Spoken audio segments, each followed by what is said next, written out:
Nasir syntax group নির্বাচন পথে পথে। আনুষ্ঠানিক গণসংযোগ শুরুর বেশ কয়েকদিন বাকি থাকলেও নানান কৌশলে প্রার্থীরা ভোটারদের কাছে যাওয়ার চেষ্টা করছেন, দিচ্ছেন নানান প্রতিশ্রুতি।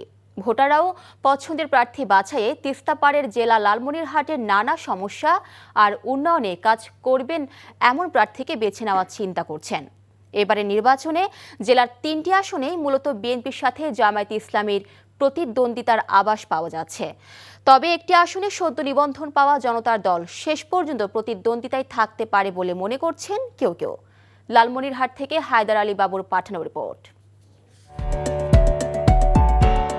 ৫টি উপজেলা আর ২টি পৌরসভা নিয়ে গঠিত লালমনিরহাট জেলার এক পাশ দিয়ে বয়ে গেছে আলোচিত নদী তিস্তা, অপর প্রান্তে জেলা জুড়ে ভারতীয় সীমান্ত। জেলার দুঃখ হিসেবে পরিচিত তিস্তা নদীর বাঁধ নির্মাণ কিংবা মহাপরিকল্পনা বাস্তবায়নের প্রতিশ্রুতি দিয়েছিল বিভিন্ন সরকার। সরকার যায়, সরকার আসে, কিন্তু এখন পর্যন্ত কাজের কাজ কিছুই হয়নি। ফলে বিস্তীর্ণ এলাকার নদী পাড়ের মানুষ বন্যায় কিংবা নদী ভাঙনে যেমন নিঃস্ব হন, তেমনি শুষ্ক মৌসুমে পানির অভাবে করতে পারেন না চাষাবাদ।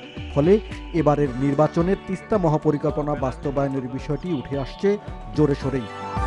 লালমনিরহাটের মেন সমস্যা হচ্ছে যে তিস্তা নদী বৃষ্টি টেস্টি হইলে নদী তলায় যায়, ওখানের বাসিন্দাদের অনেক সমস্যা হয়, ঘর বাড়ি ভেঙে যায়।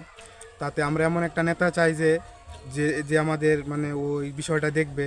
যে সরকার আসবে সেই সরকারের কাছে আমাদের দাবি একটাই, যে বর্ডারের মধ্যে যদি আমাদের কোনো ক্ষয়ক্ষতি বা হুলহ্যামগাম না হয়, আমরা শান্তিতে বসবাস করতে চাই। যে সরকার আমাদের কৃষকের প্রতি ন্যায্য মূল্য দেবে, দাম বেশি ভালো দেবে, সার বীজ ভালো পাবো, সেই সরকার আমরা চাই। আর অন্য এমপির মতো যেন না হয় যে ভোট নেওয়ার পর আর এলাকার মধ্যে ঢুকে না। পাটগ্রাম ও হাতীবান্ধা উপজেলা নিয়ে গঠিত লালমনিরহাট এক আসনে বিএনপি প্রার্থী হাসান রাজীব প্রধানের শক্ত প্রতিদ্বন্দ্বী জামায়াতের আনোয়ারুল ইসলাম রাজু, আছেন জাতীয় পার্টির সাবেক মহাসচিব মশিউর রহমান রাঙাও। কালীগঞ্জ আদিতমারী উপজেলা নিয়ে লালমনিরহাট ২ আসনে বিএনপির প্রার্থী রোকনউদ্দিন বাবুল, জামায়াতের ফিরোজ হায়দার লাবলু এবং সদ্য নিবন্ধন পাওয়া রাজনৈতিক দল জনতার দলের চেয়ারম্যান অবসরপ্রাপ্ত ব্রিগেডিয়ার জেনারেল শামীম কামাল রয়েছেন ভোটের মাঠে।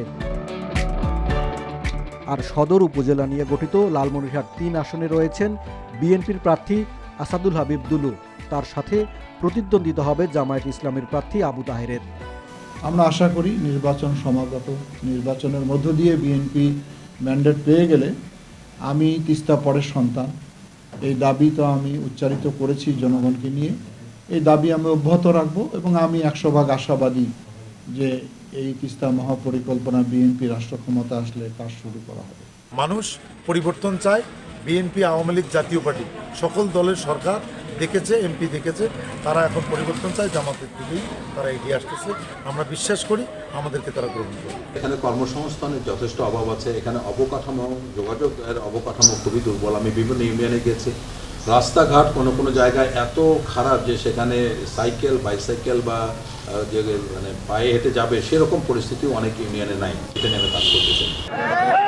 লালমনিরহাটের ৩টি আসনে মোট ভোটার ১১,৪৪,৪96 জন। বিগত সরকারের সময় বেশিরভাগ ভোটার ভোট দিতে না পারলেও এবার তারা পছন্দের প্রার্থী নির্বাচিত করবেন, যারা প্রকৃতপক্ষেই জেলার উন্নয়নে কাজ করবেন। NTV news desk.